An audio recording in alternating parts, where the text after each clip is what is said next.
Well, howdy, folks. Tiki here. And SandyClaws. And Jacob Wile. And welcome to Lester's Possum Pals. Oh, God.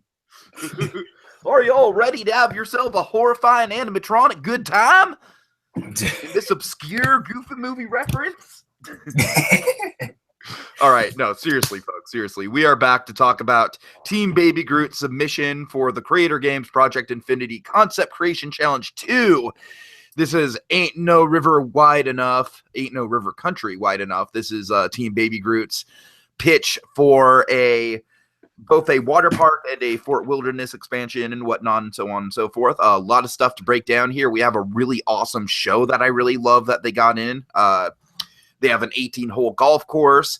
I actually feel like one of the best things about this project in comparison to Team Drax is, Sandy, you mentioned this before we went on, is that they definitely put a lot more emphasis on the actual water park.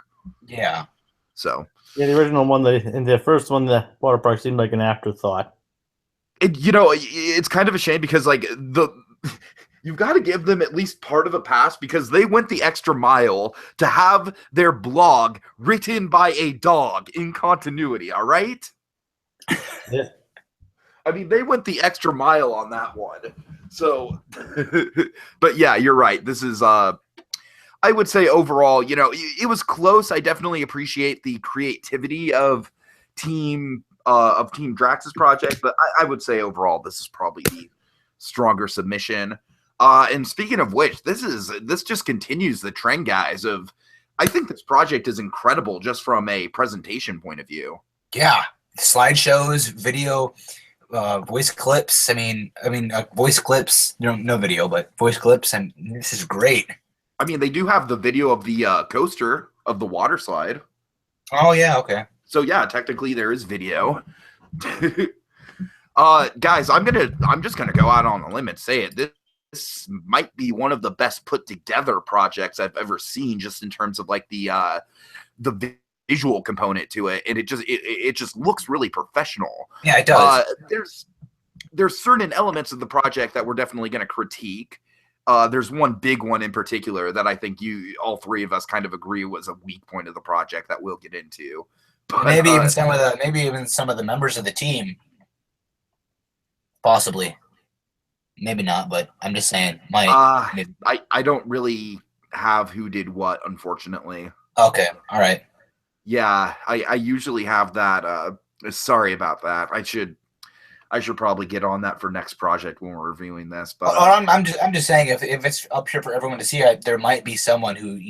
Anyways, moving on. I'm sorry.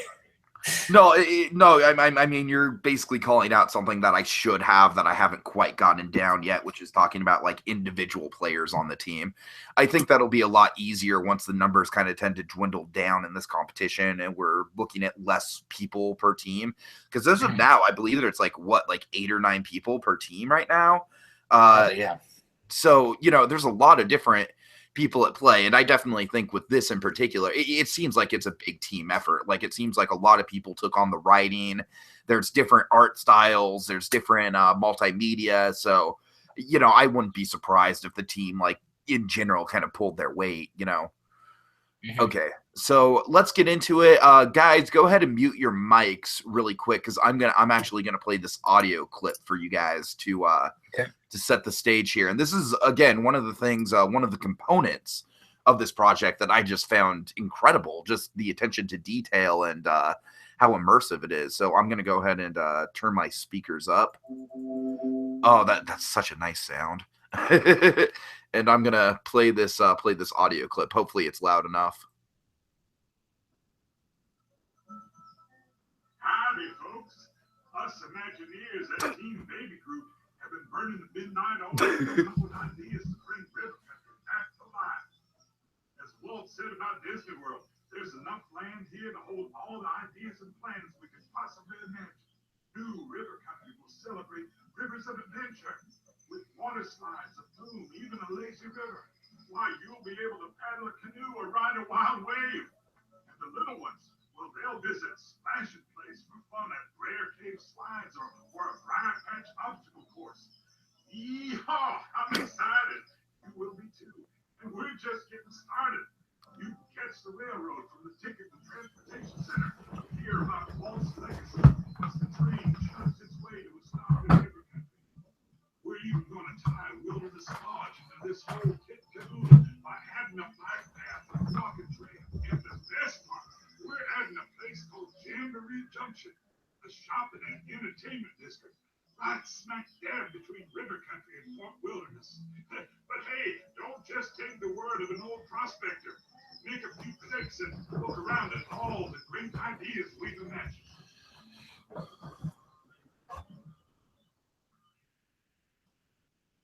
Okay, and then I'm guessing it's just music after this? Correct. You're correct. Okay. Sorry, let me turn your volume down before you say anything. Sorry. Okay. I'm loud. Yes, you are. You're Sandy coming in with the voice of God. Yes, you are correct. On with it.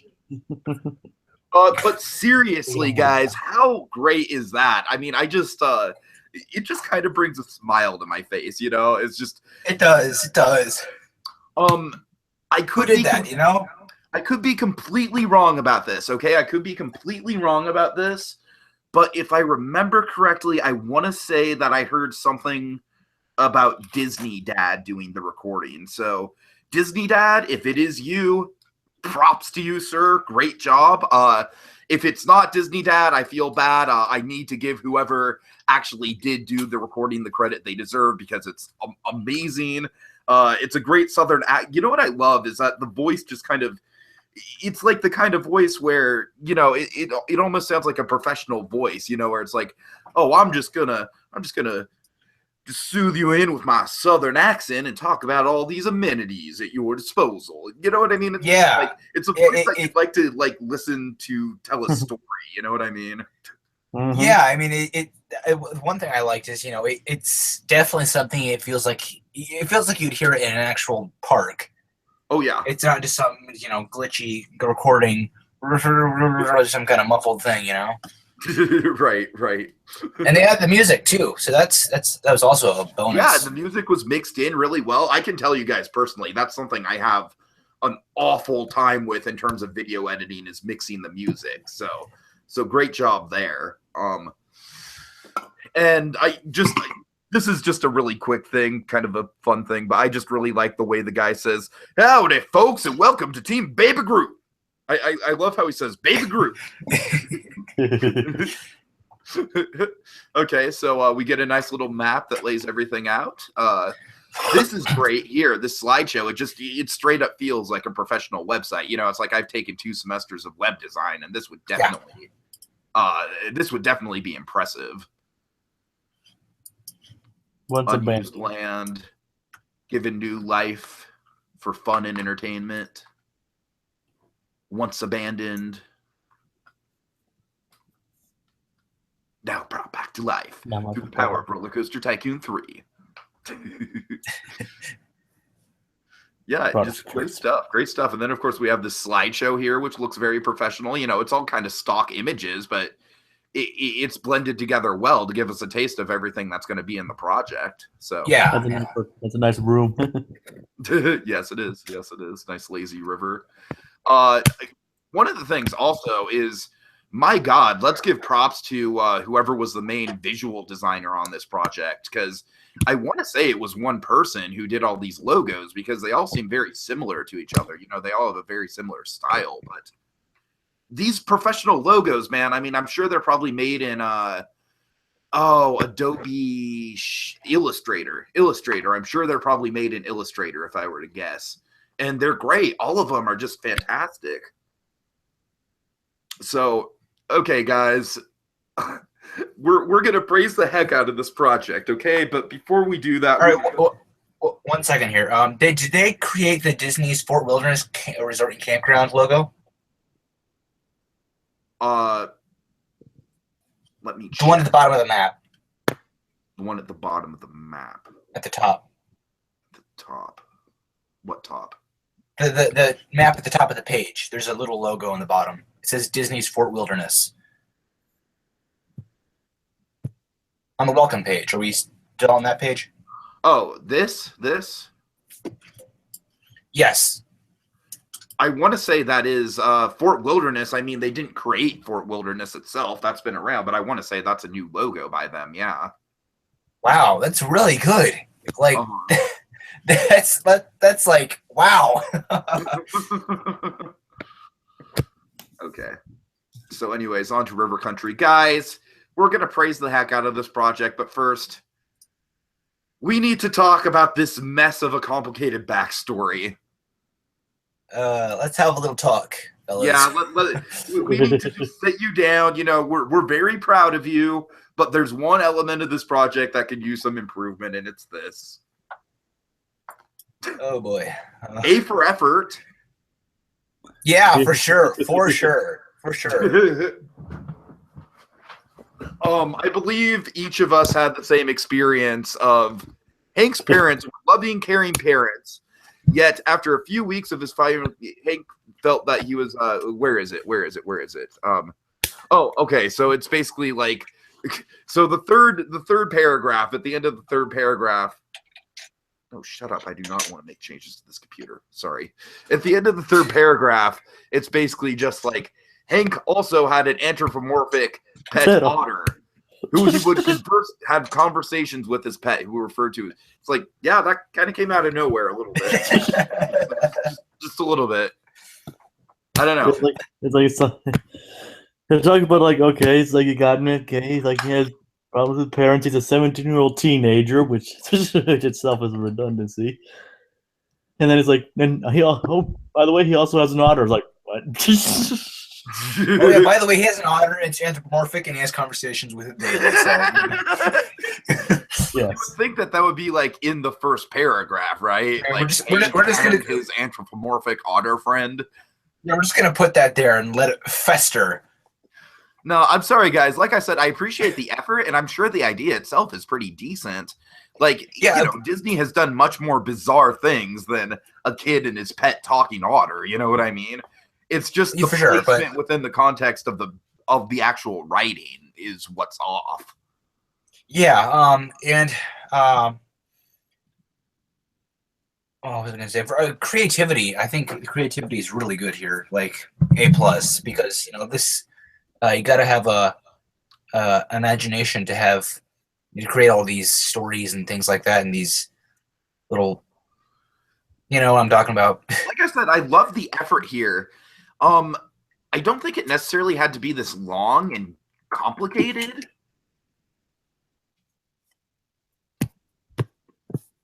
I mean, it's not necessarily complicated, but there are a lot of characters in it that just kind of show up. And I get that it's all kind of like all the locations they visit foreshadow stuff that we're going to see in the park. I get that. That's cool.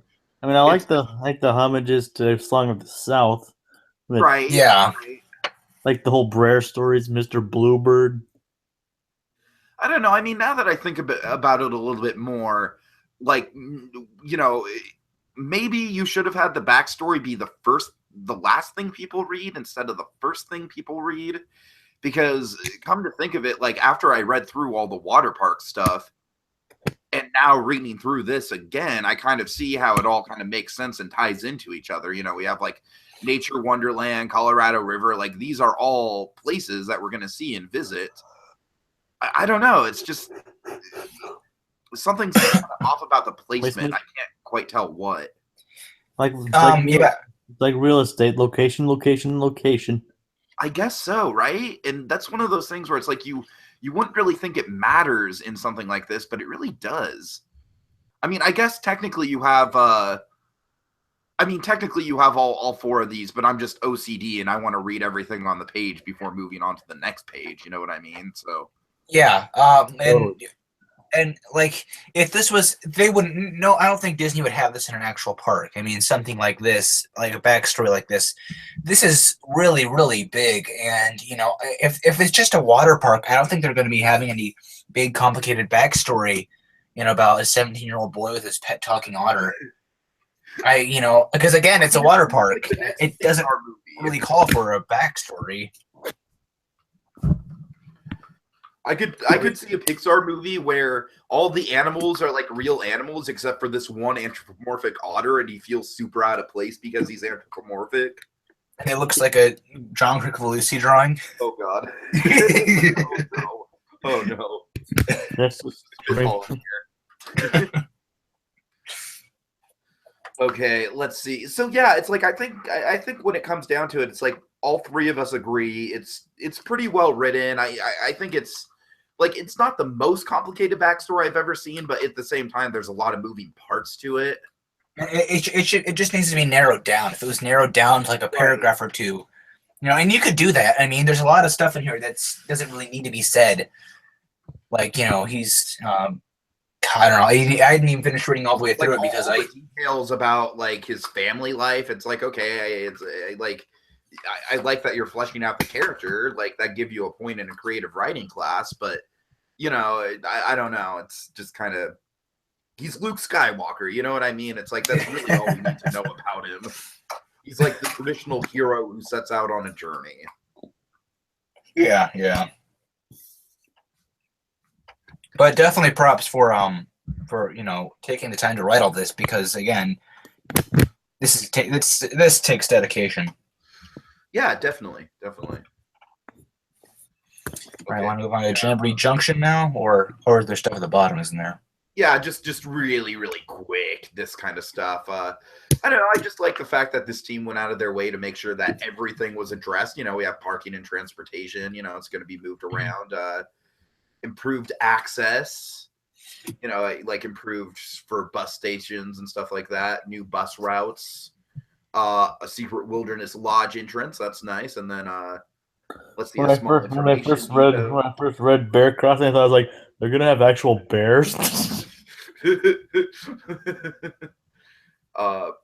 So yeah, all this at the bottom, like honestly, it doesn't really seem like much, but to me, just kind of it definitely is something that you'd have to take in mind and consider if you were to actually design this in real life.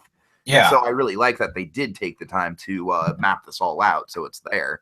And it adds to the overall realism. Yeah, absolutely. Because adding stuff like this, I'm sure I don't really need to say this, but because it's kind of obvious. But adding stuff like this, it makes it easier to imagine. Therefore, reality-wise, Okay, let's move on to Colorado Cliffs. If you're all following along with me, is that the bottom? It's the next page. I think you have to scroll up to the top.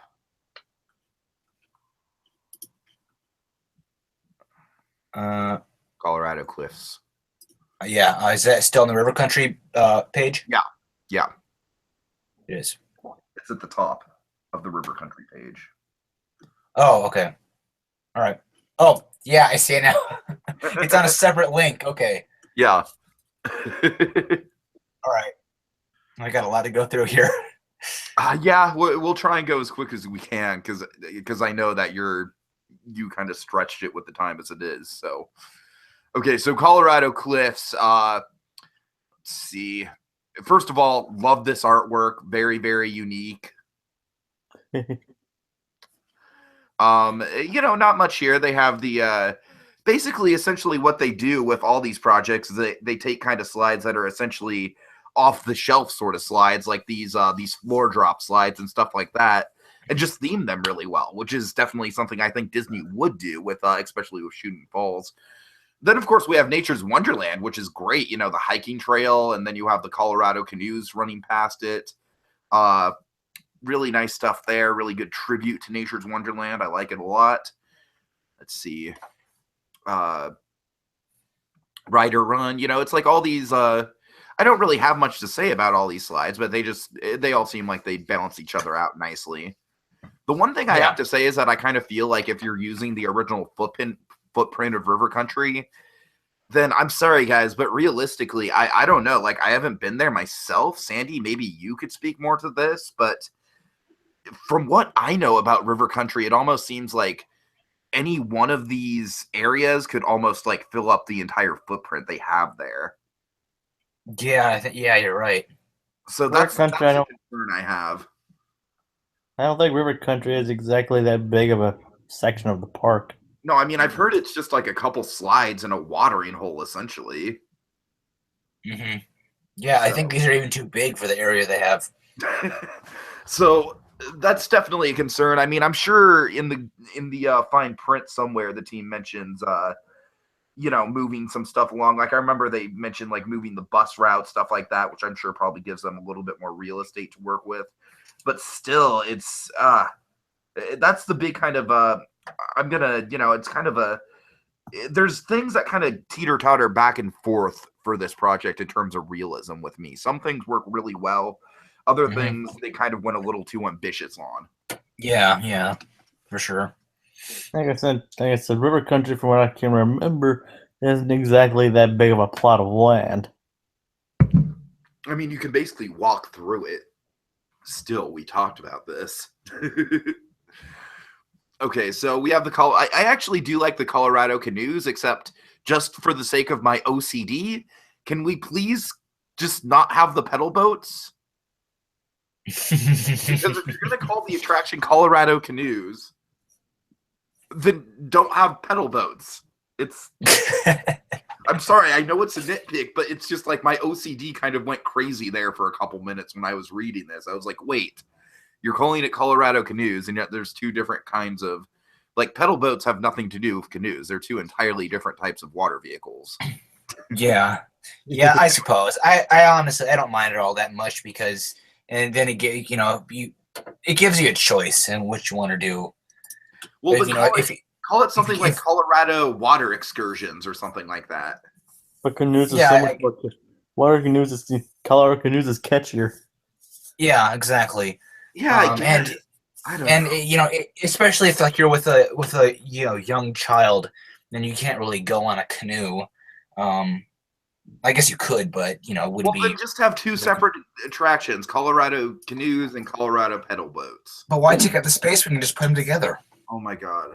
Yeah, this really this is so big for you, but it's such a little part of the project. Am I really the only one who's like super bothered by this? I could just picture like a sign that says Colorado canoes, and then like let's say let's just hypothetically say, because I deal with I work with foreign tourists when they come to the Walt Disney Family Museum, so I know what it's like, and I'm not trying to disrespect them at all. They're great. I love talking to them. I actually just talked to a couple of Norwegian people just today, and it was a great conversation. But sometimes it's like I could imagine a foreign tourist walking into the Colorado canoes. If there's a line for canoes and then a line for the paddle boats, and then they get up to the line and it's for the paddle boats, and they're like, "What the hell? It says canoes." I don't know. I'm just saying. Let's even take the foreign part out of the equation. Let's just say like someone who's just straight up not paying attention to which line they get in. It's they wait that whole line, and then they were promised a canoe and they don't get a canoe. It's madness. No. Well, I'm sure they could set something up where it's very distinct on which one you want to choose, and they have paddle boat line, canoe line, and you can see. But that's what I'm saying, Sandy. If you get in the wrong line, then you're screwed. If you get in the wrong line and you don't, I worry for those people. You can tell I'm getting genuinely upset right now. Or it could be done like a similar to other water parks where like there's a certain amount of each, and then for each line, and when the other person's done with it, they bring it back, and it just cycles through in the same line. Thank you, Jacob. That makes me feel better. We can move on. Tyler, you're worried for the people that don't exist. Yes, that does not exist. So you are literally freaking out about nothing. Oh my god. Okay. So Sandy at the bottom. Let's transition to Copper Creek Springs. You got that? Yeah. Okay, let's do it. Again, another logo. Looks really great. Yeah. Oh man. Although that one looks like it was photoshopped out of something else. You can see like the line, the edges. I'm not really complaining all that much, but just to point out that it doesn't look original from what I can see here. Maybe it is, but it still looks like it's created. Like at least the words look like they're out of Illustrator, from what I know. Yeah, the words. I just meant the illustration there. Yeah, but even still, it looks like a good illustration. So Yeah. All right. okay, so let's see. Again, more art. I want to say this is Monorail Red doing the art, although I really haven't kept up with her work a lot. I know she's been posting a lot of her original artwork on the board, so I should check that out. Like they have a Raiders of the Lost art thread that I haven't gone through yet. So this is either Monorail Red or Space Mountain. I'm like 90% sure it's one of the two of them. Because I know Monorail Red likes to dabble in like watercolors and this kind of style a lot, so we'll see. Anyways, so yeah, of course we have the lazy river. That's a big part of the big part of any water park. We have yeah, lazy river looks really cool. Yeah, here we have the roller coaster tycoon, which now, from what I've heard, the people that put this together actually have never done a water slide in Roller Coaster Tycoon before. So I give them a lot of props because I've had Roller Coaster Tycoon 3 for like 3 years and I still kind of have trouble with water slides. So this looks like really good, like especially the waterfall. The waterfall is really professional looking. Let's actually just quickly go through. You guys don't have to mute this. I'll just mute the video. Okay.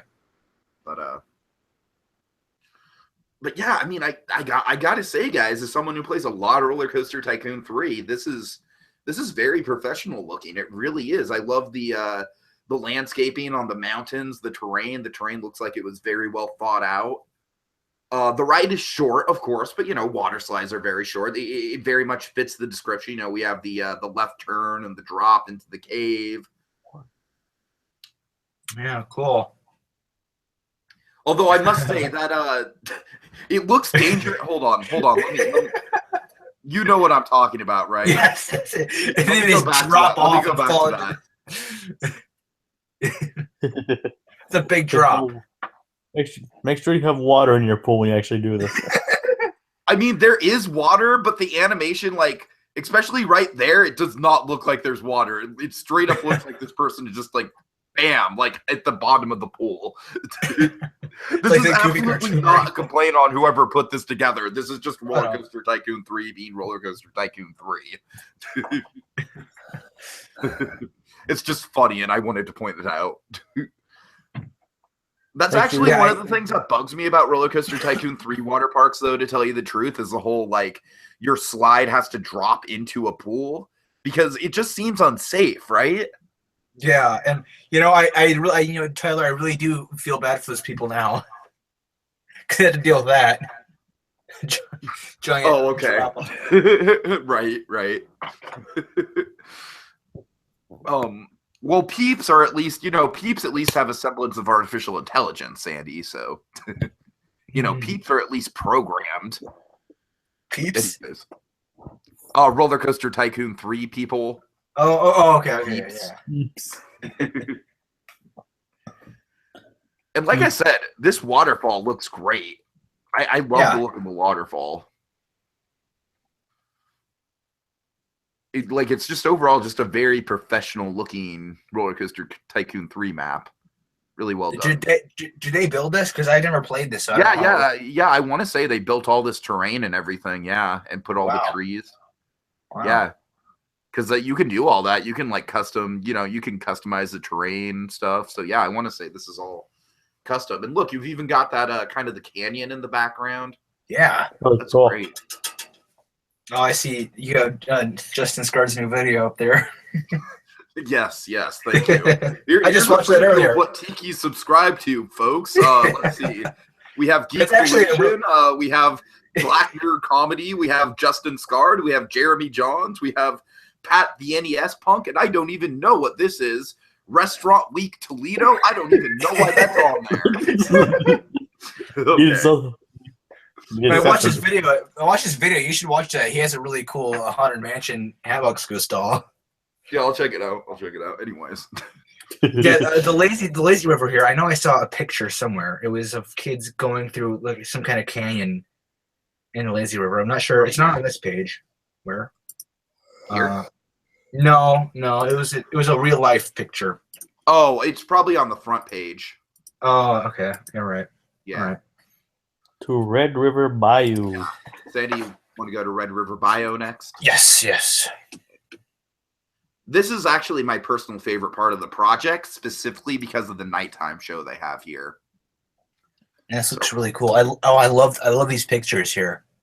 I'm not sure if the one in the middle with the red sunset. I'm not sure if they did that one or not, like custom. I'm pretty sure that's just a reference photo, but they're good reference photos. Yeah, I love those. Looks like a stock image. This project has a great blend of like original artwork and reference photos. It all kind of really blends together greatly. I'm sure I'm actually building these parks. Disney uses a lot of stock photos as references. Sure.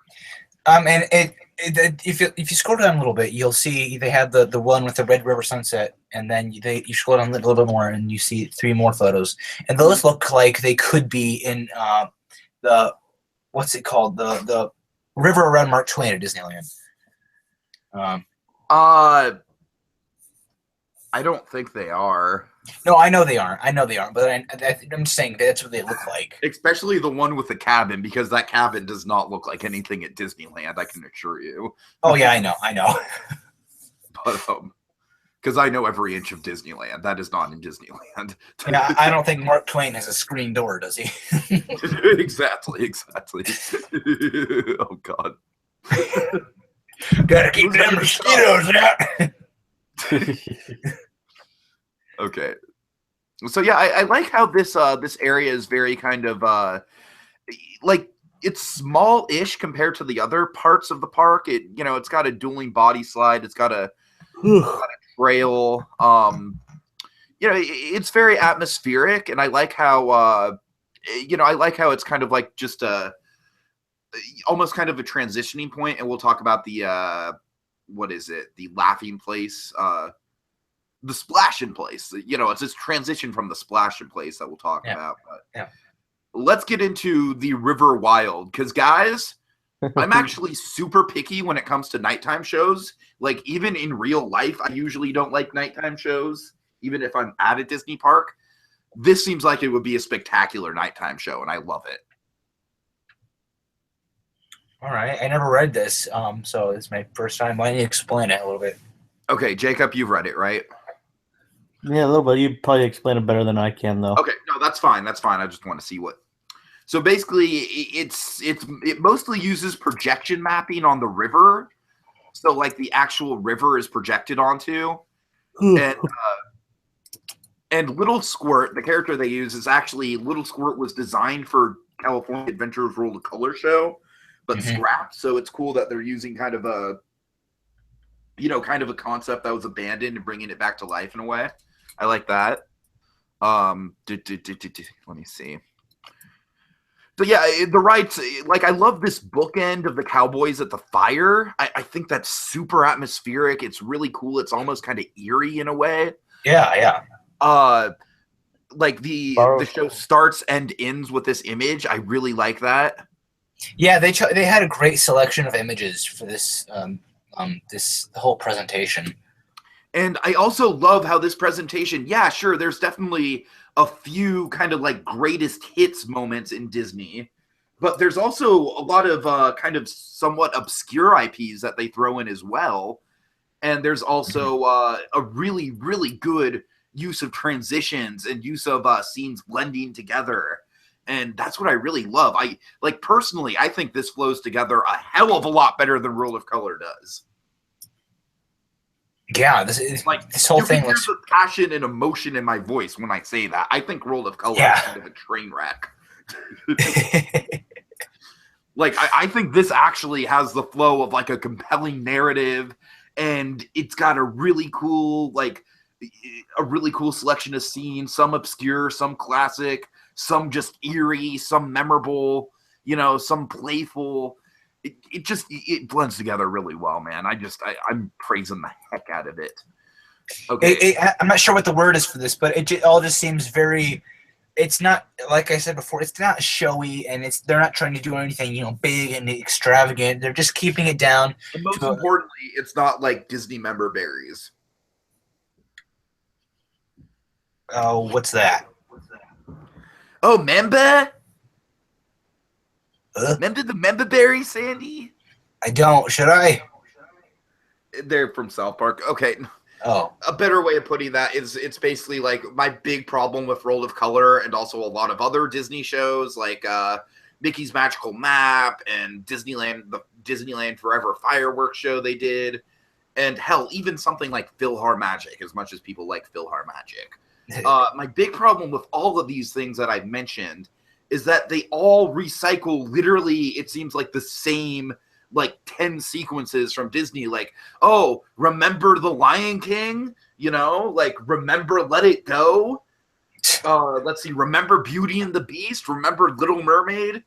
And it just gets to a point where it's like, you're just kind of desensitized to it because A, the sequences they're using are already super oversaturated in pop culture anyways. You've already seen these moments a billion times. They're already drilled into your skull.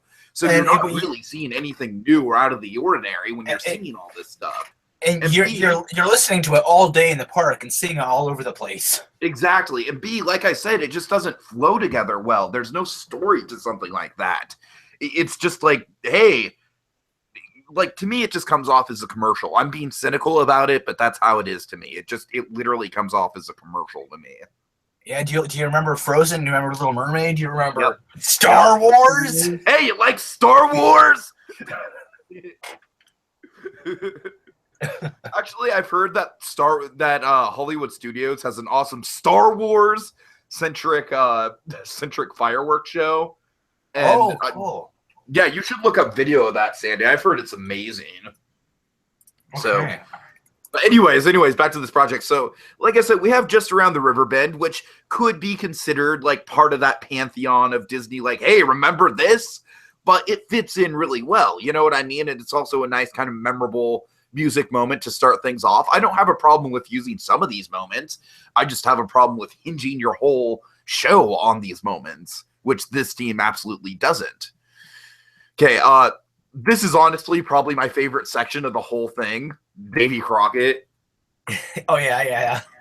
I love it. I've actually seen this clip a bunch of times because this very clip plays at the museum of Mike getting knocked off the boat and then the rest of them waving to him. So this is like kind of ingrained in my memory. I'm like, oh, that's so fun. And if you guys haven't seen any Davy Crockett, I think the thing that I'd recommend over any of the other Davy Crockett movies is Davy Crockett's Keelboat Race. Because it's Disneyland history right there, because the keelboats that they used in that movie actually wound up being attractions at Disneyland, like the actual boats, like not just recreations. The boats that you see on camera in those movies were the ones that were used in Disneyland later. And it's just a really fun time. All right. If I end up looking that up, but I probably won't, but I'm just saying, if I do, I'll look I'm just saying, like, if you want to see one Davy Crockett show, like, I think Davy Crockett's Keelboat Race is the one to go with. All right. Anyways, so... And then I also love this, guys. This is something completely original. I love this Ghost Riders in the Sky, as we see a herd of cattle drivers who kind of stare down the audience in judgment.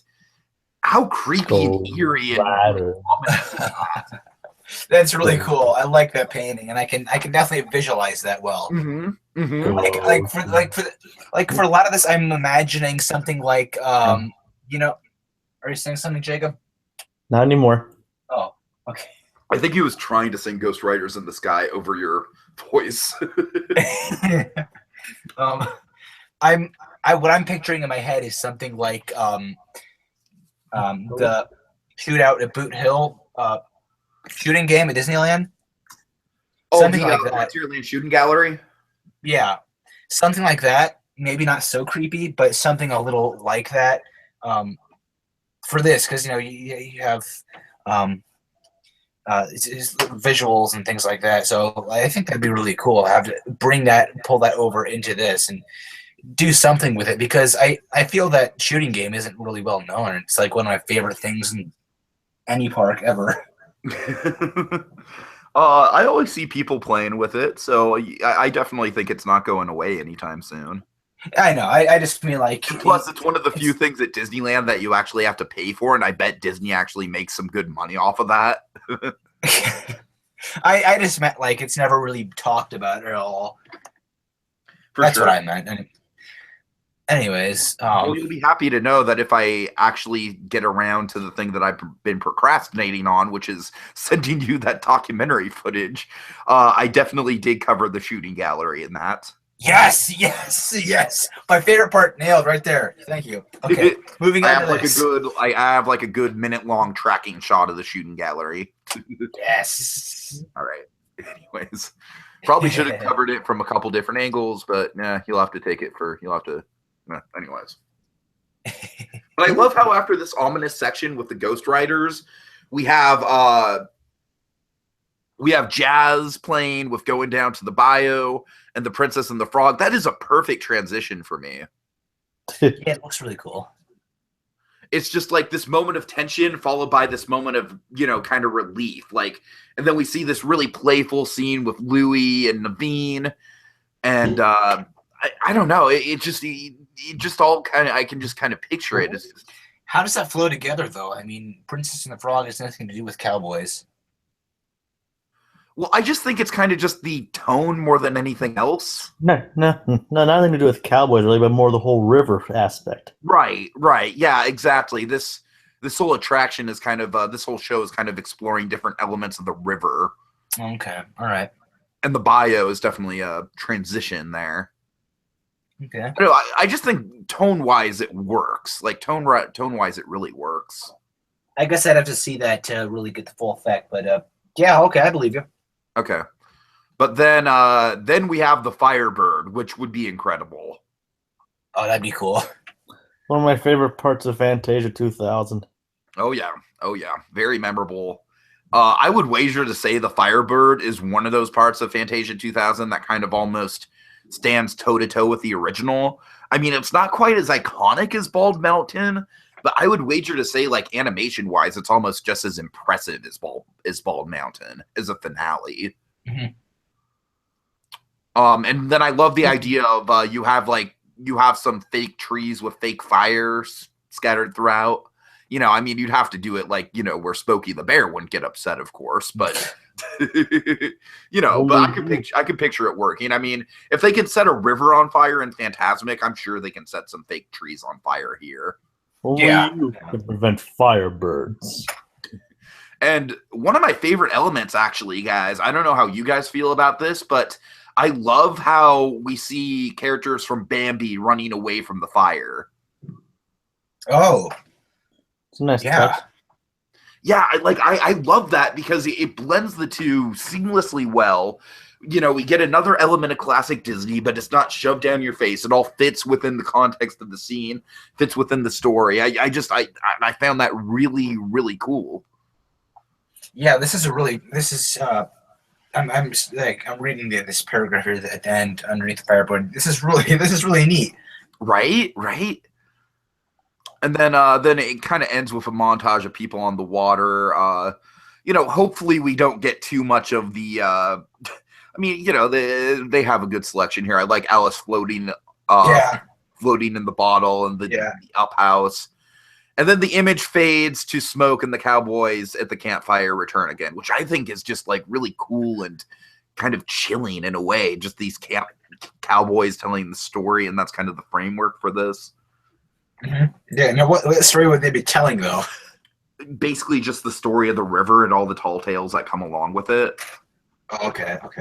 So, yeah, just major props here, guys. This is straight up one of the best nighttime shows I have ever seen in an armchair Imagineering competition, and I'm a bit of a harsh critic when it comes to these kind of things, even in real life.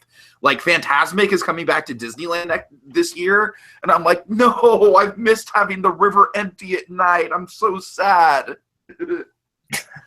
I'm literally, like, kind of depressed about that, to tell you the truth, because it's just going to cause even more of a crowd control nightmare at Disneyland, and I don't want it.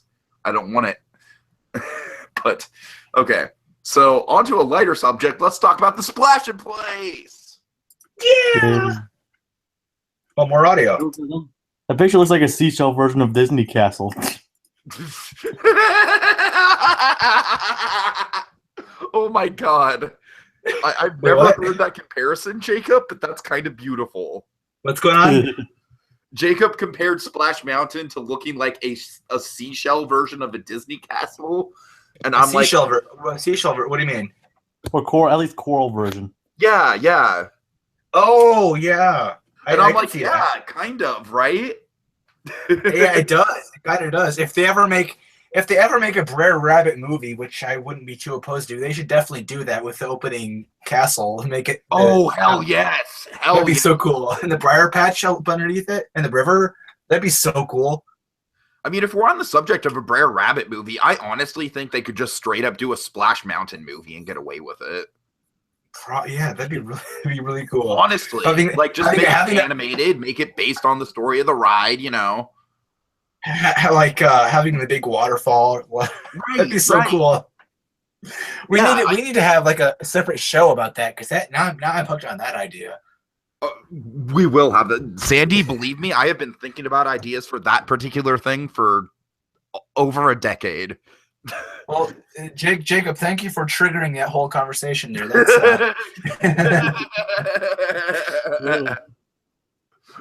Anyways, you want to move on? Do music is just jauntily playing in the background over this conversation. Yeah. Oh, is it just the music, or is it audio, like voices? No, it's just the music. Okay. But it's a nice touch, though. Oh yeah. This is great art, and I want to say I don't know who this is, but if I were to guess, I don't think this is Space or Red, because it doesn't remind me of either of their art styles. But it's really good, though. Wouldn't you say, Sandy? Yeah, it is. I mean, especially for something that's hand-drawn. Yeah. I love how you got all the characters in there. You got I like the Brer Rabbit going down the waterfall. That's nice. And the Bluebird and the Brer Fox and Brer Bear. That's nice. I got to admit, my one problem with this is that what you're doing here is you're essentially just recreating Splash Mountain in the form of a water park area. Yeah, and that might work with the resort that doesn't have Splash Mountain already in it, but that's kind of the problem here. Is that Splash Mountain exists at Disney World? Yeah. Wait, where's Uncle Remus on this picture? Oh God, no, Sandy, no. No. You just have him standing up to the side holding a thumbs Sandy, up. I will mute you. You can be holding a thumbs up and looking at the audience. Well, I don't think we need to be wondering where Uncle Remus is. I'm going to make a horrible joke right now, but we should be wondering where Aunt Jemima is. Oh God. I'm sorry. I'm so sorry. I feel bad. That's a horrible joke. I only joke about that because Aunt Jemima was a running joke in an older podcast. That's awful. It still is a running joke. Yes, it is. It is. But seriously, folks, look it up. There was actually a walk-around Aunt Jemima character at Disneyland. I'm not making that up. Anyways. I mean, that's the thing, right? That's the difference. It's like there was never a walk-around Uncle Remus character at Disneyland. That'd be cool, but there wasn't, no. Okay, let's get off of this. Please, let's get off of this subject. Oh, of God, I feel uncomfortable. Of course. It's all good. Yeah, like I said, there's not really a lot to it. It's just mostly kind of like, it's Splash Mountain in the form of a water park. Yeah, I mean, I don't know. I wouldn't be too opposed to that. Yeah, I think that'd make a cool water park. I'm looking at the image at the top, like the cover image, and just playing the music and just looking at that image. It's like, yes, that would make a really cool water park. Yeah, but like I said, Sandy, that's my problem here is, I mean, maybe it already exists. It already exists at Disney World. Yeah. And like I said, if this did exist in a resort that didn't already have Splash Mountain, then sure, totally. That'd be great, you know? I think some kind of like Brer Patch swimming hole or something would be cool. I agree. Like I'm definitely not opposed to using Brer Rabbit or any of those characters. I think that's great, and they need to use them. You know, it's like, and like we said, I think those characters could actually be, you know, if done in a tasteful way, I think those characters could make for a great animated movie. You know, maybe Josh Hornell could come back to do the voice of Brer Rabbit, Wacko Warner himself. He did it in Splash Mountain, so. But, yeah. Yeah, like I said, it's like, I think this would play better if there wasn't a literal, like, Chickapin Hill. Because Chickapin Hill is the physical Splash Mountain. And it's just so iconic. It's like, oh, that's at Disney World, or that's in the Magic Kingdom, and it's just kind of like, I don't know. Maybe I'm just nitpicking here. I like the other stuff. I like the look of like the Brer Rabbit kind of briar structure with the giant barrel on it, and then I like this kind of rainbow slide thing they have. And it's just the idea of having like a central slide, like you said, Sandy. This would make for a kick-ass water slide for sure, if it wasn't already in the same resort as a log ride. So yeah, I definitely see your point. Jacob, the more I stare at this, the more and more it looks like just like an aquarium decoration, and it's bothering the hell out of me. You're right. I'm just like, I could totally see this at the bottom of a fish bowl.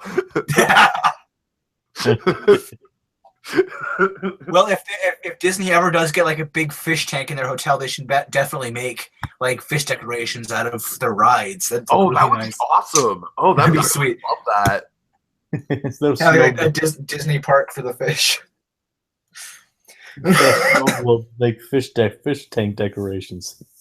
And guys, I think we are actually done with the water park. So overall thoughts on it? I think it was really good. I have some bad news though. I'm gonna have to leave early because this is gonna take really long, and I have to go to bed, and I still have stuff to do, work and stuff. Is that a problem? No, Is that a big it's all problem? good, man. It's all good. Don't worry about it, bro. All right. I guess this is probably the best place to leave off. Yeah, bro.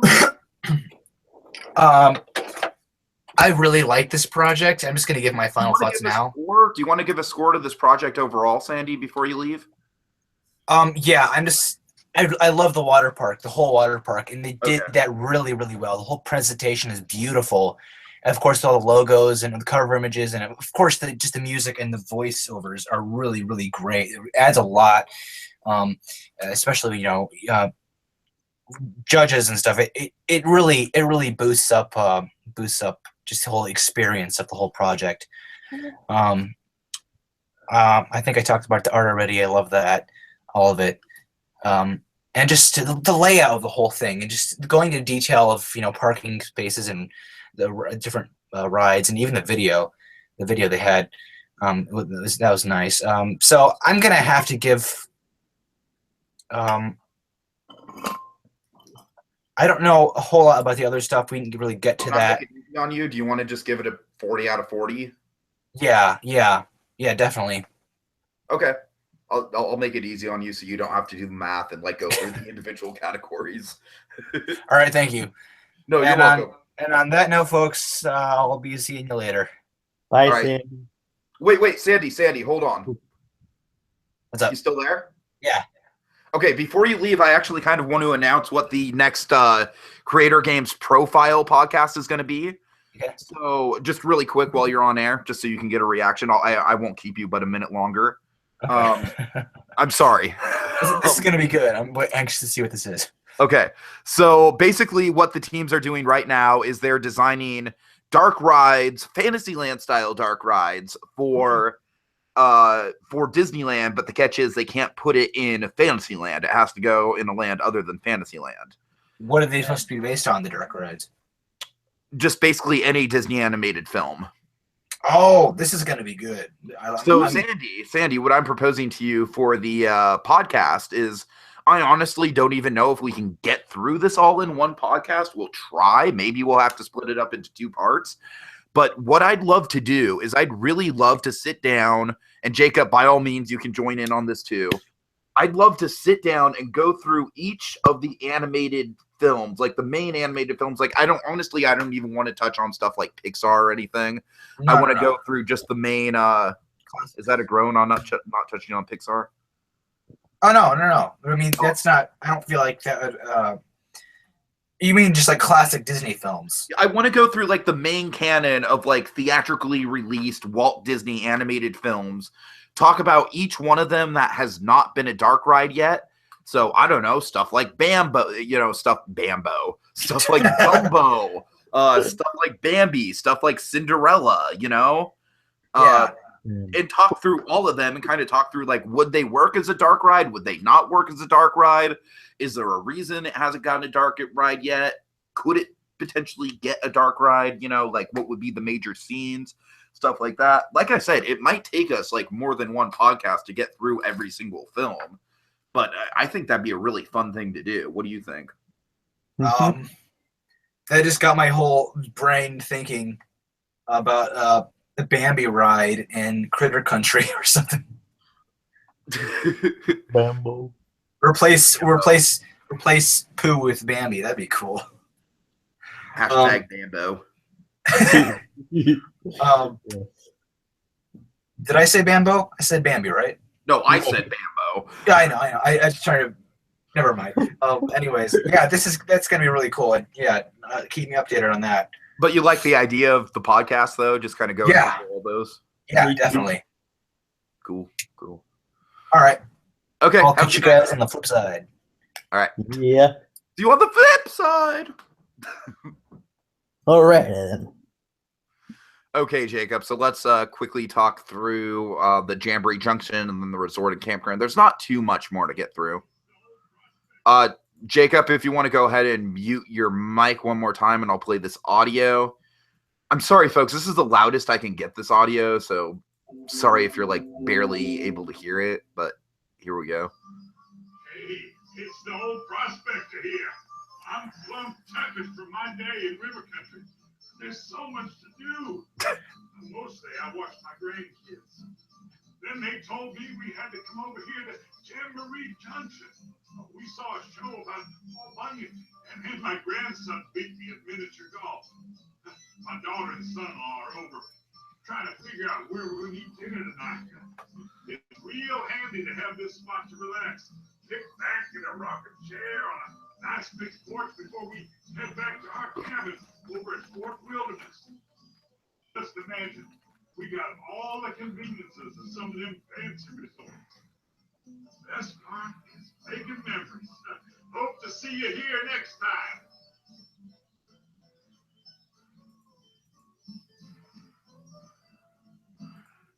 Okay, and I'm wagering a guess as to say that the rest of this is just audio, or just music. All right, Jacob, you can go ahead and unmute. Alrighty.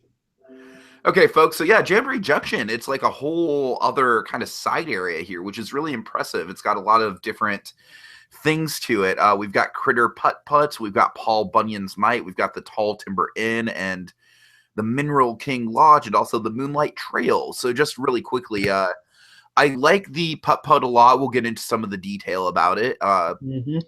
Let's actually kind of just move through this. So first of all, like Sandy was saying, Sandy was actually kind of asking if this was professional CG art, and I think that just goes to show how much you can do with Roller Coaster Tycoon, right, Jacob?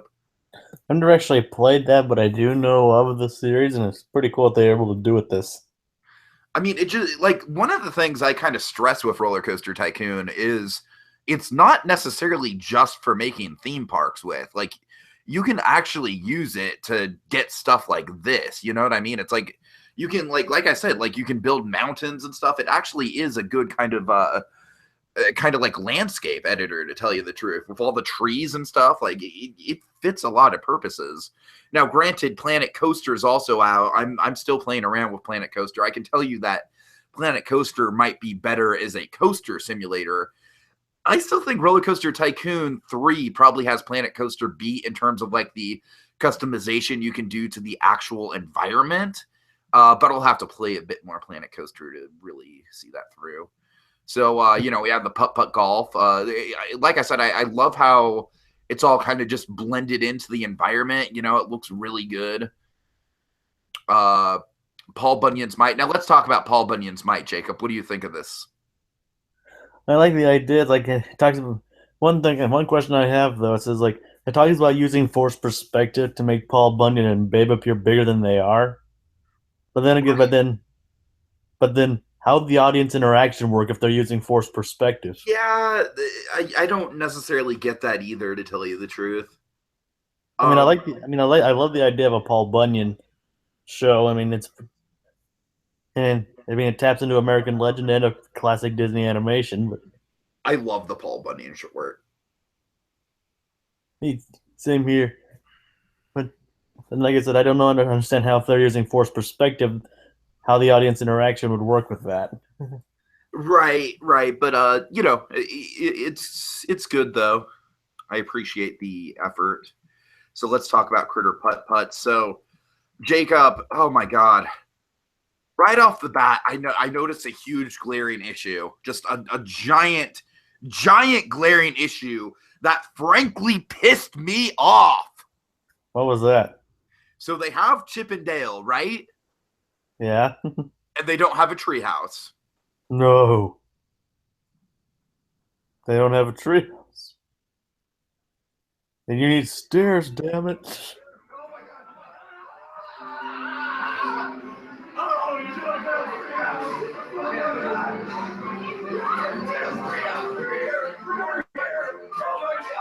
Stairs.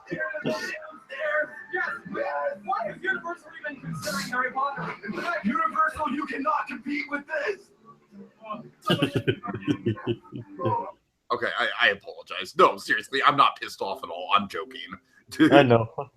you need. Can you imagine putting on stairs? I mean, that'd make it definitely. Seriously, Jacob, I want to be able to putt upstairs and then putt downstairs. Damn it!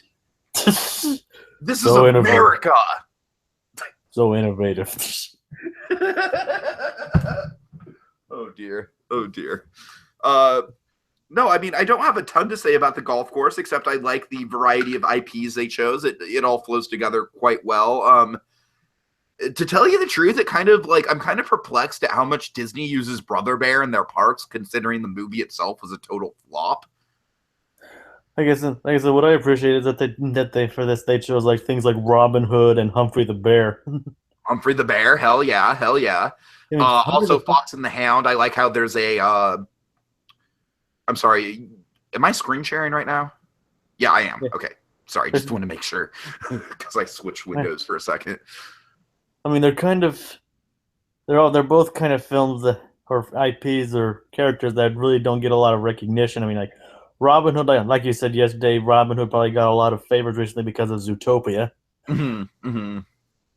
I mean, really, only Doug and Russell and Winnie the Pooh are really the two big names on here. Like, Bambi is a classic character, but I feel like Bambi as a film kind of not necessarily one of the more rewatched Disney movies. Like, it's a classic, but it's not to the same league of something like like a Pinocchio or an Alice in Wonderland or something like that. I don't know. And Humphrey the Bear really doesn't get that much recognition. I mean, I swear if it wasn't for House of Mouse that he probably wouldn't be known nowadays. No, you're right. And I always love me some Humphrey, so. And Song of the South, they could probably do without, honestly. I mean, it's a classic movie as well, but probably themed. I don't mind Song of the South just because it ties into the whole, like, if they're going to do a Song of the South area in the water park, then I don't see why they couldn't have a golf. I know, but it's attracted a lot of controversy, and there wants to steer away from that. So I don't know. Yeah. Well, maybe. At least based around the Brers, at least. Right. Well, anyway. Still, love me some Humphrey.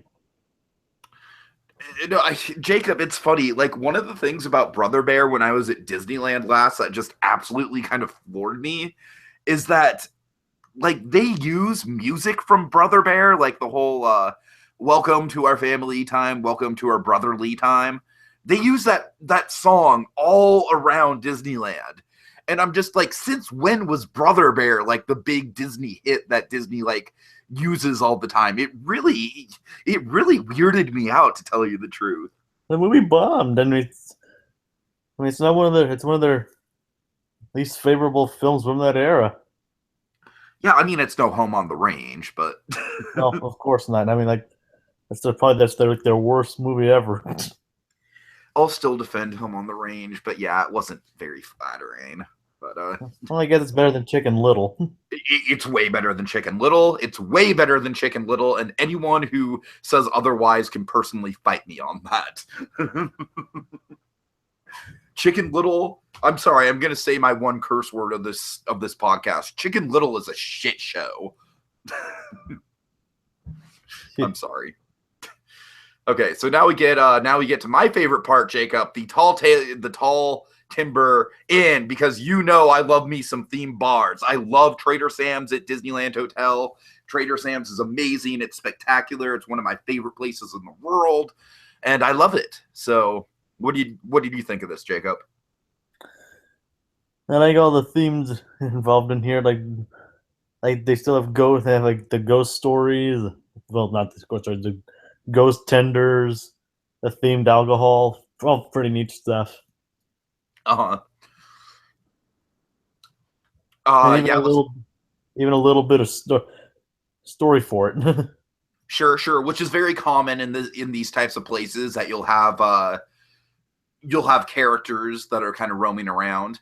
I don't necessarily think they do it at Trader Sam's, but with Trader Sam's, what they do is that everyone who works there is just kind of like, they form their own character. You know what I mean? It's like everyone who works there kind of like gets to improv on the spot, and they all kind of act like over the top. You know what I mean? And they have different rituals each time you order a drink and stuff like that. So it's all very fun. I don't think they go as far as to have like individual characters here.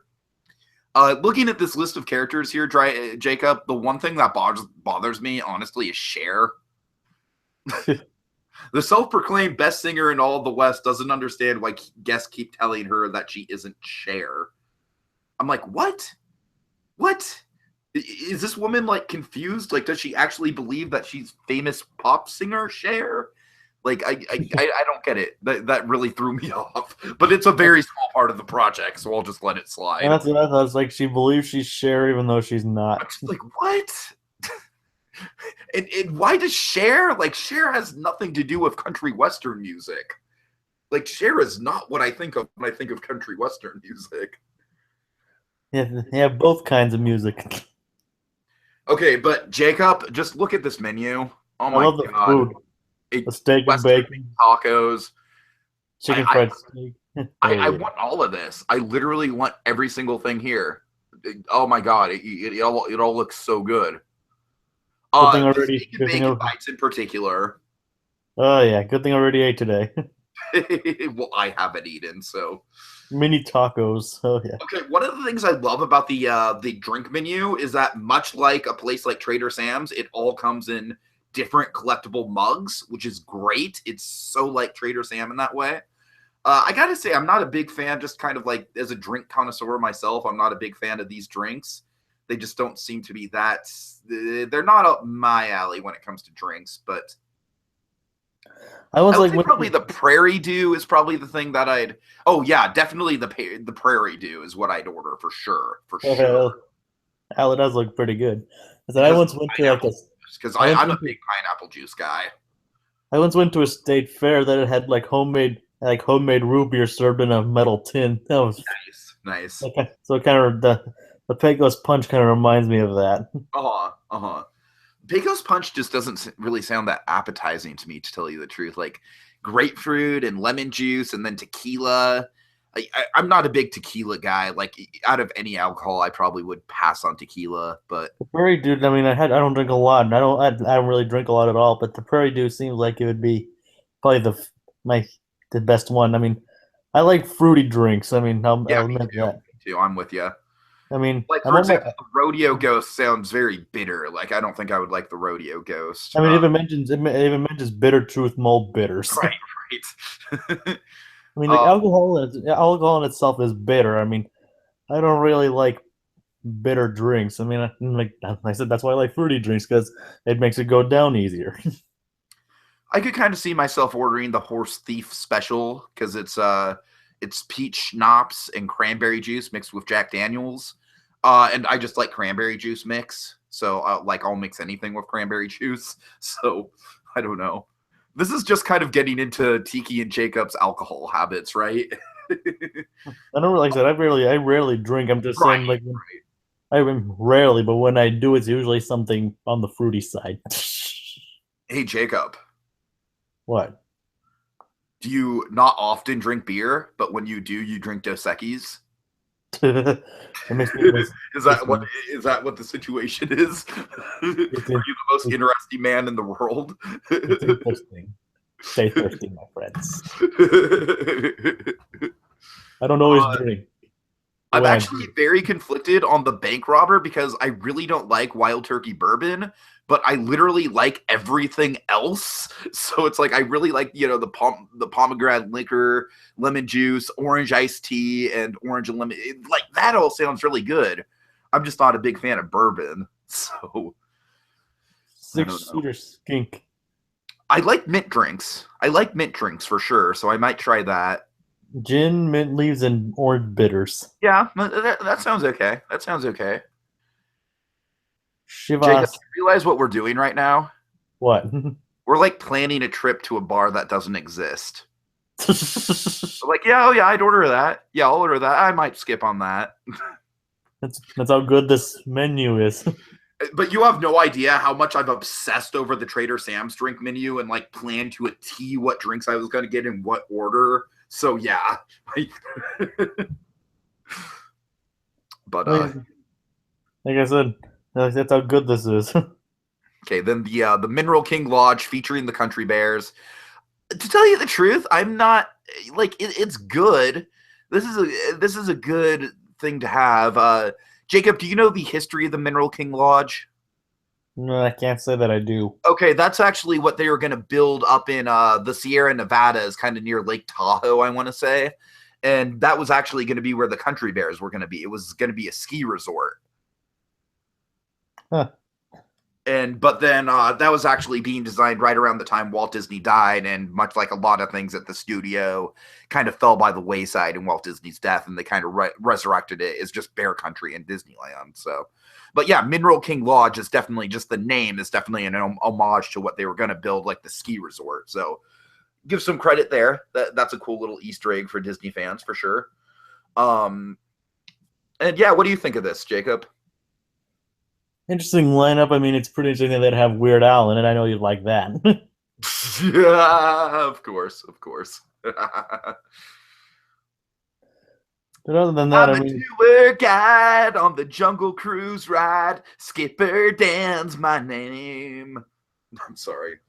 But other than that, it really doesn't seem there's too much to it. It's like, okay, the bear sings songs. And I'm going to be honest with you. It's basically like Chuck E. Cheese, but with country bears. Which isn't necessarily a bad thing. No, but it just doesn't really stand out amongst all the rest. Yeah, you're right. I would say it's probably one of the less memorable elements of the project. I like the menu though. Again, really good. I'd go to Bear Lodge for the food. Right. There's no more drinks. We can't talk about our drinks. I'm sorry. Cupcakes. Okay, and I don't think this will take too long, Jacob, but let's talk about the resort and campground. I mean, I really don't have much to say about this at all. Just like, it's great that they added it in. It's kind of just talking about the amenities and I like this whole the Mickey's Barnyard Barbecue and how they have different performances for different barns. That's really cool.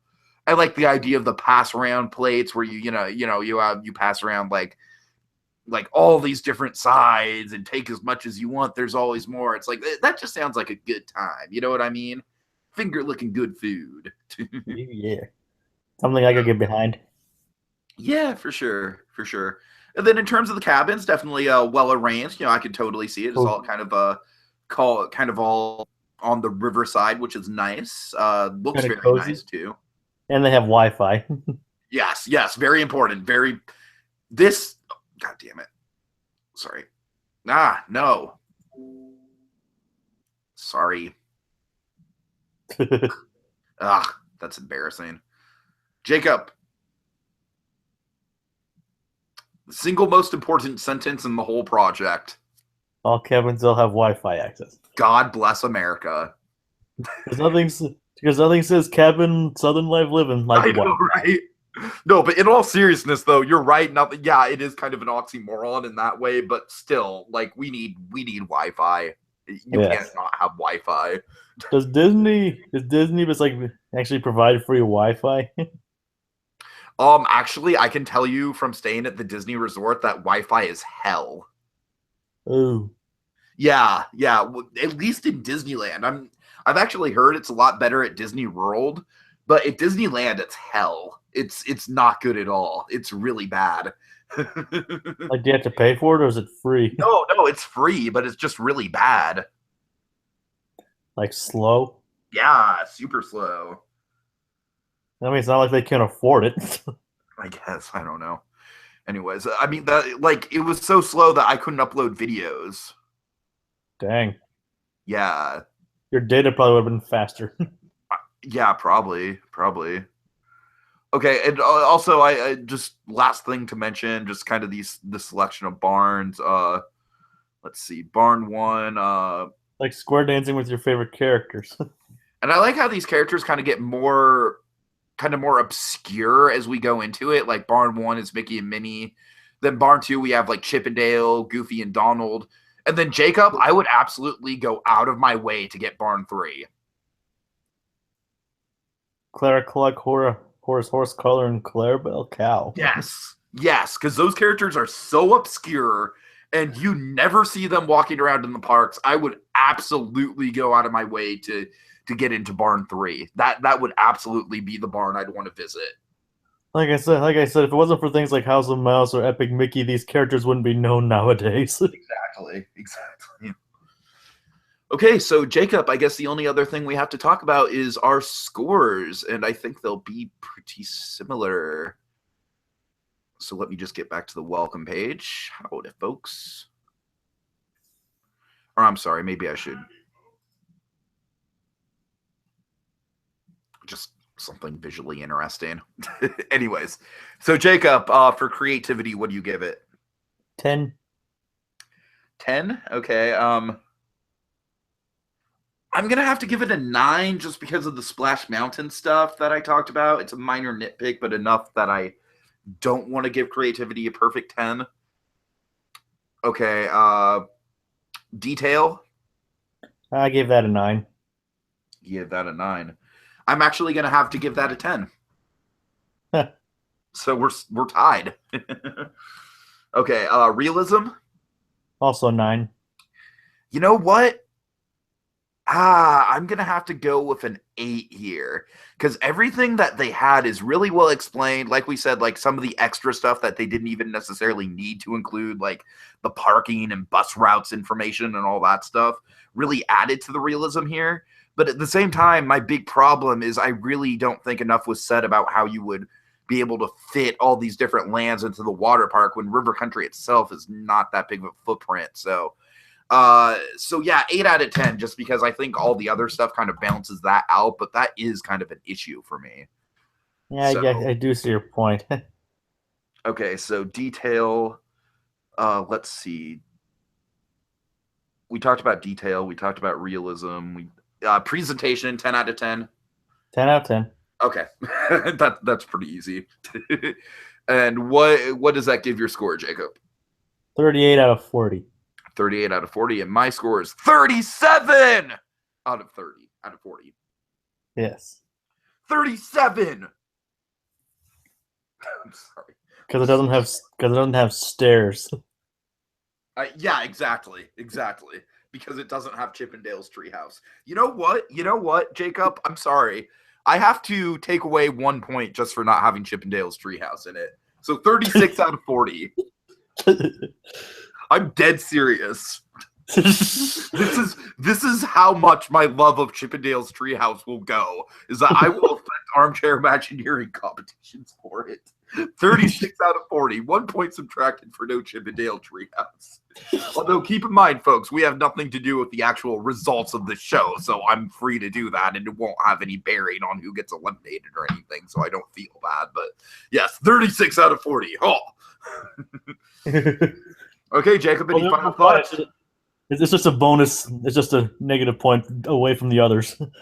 Right. Like everything else stays the same, but -1 point because no Chippendale stairs. Any final thoughts, Jacob? Everything was well put together. I mean, I do like the usage of all the river country stuff. I mean, not really much else we can go to. I mean, like the detail and the thought that went into it. I mean, it really shines. Yeah, it's absolutely professional in terms of the presentation, for sure. Like I said, just a couple of the nitpick stuff I have. Don't necessarily know if there's enough room for the water park. Like we said, the backstory was well thought out, but it's almost a little too detailed for a backstory of a park. I don't necessarily think you need it, although it is good. So I'm kind of divided there. And then some of the other things are fine. I mean, I'm very disappointed that you didn't have Chippendale's Treehouse in there, but whatever.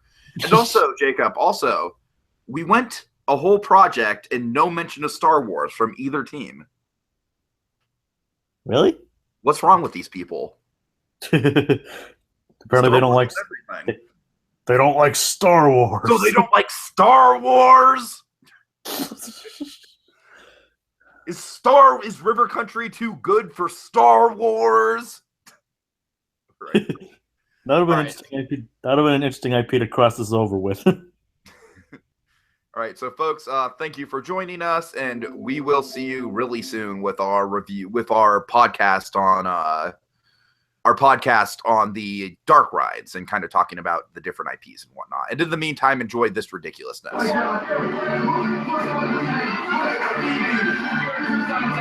That is so intense. Oh my god. No way. There's a picture. There's right here. Hello? Oh my god. Nice to see you too. It's the Chippendale Treehouse staircase. It is the staircase. It's right here. Butter, I can't believe it stars a butter.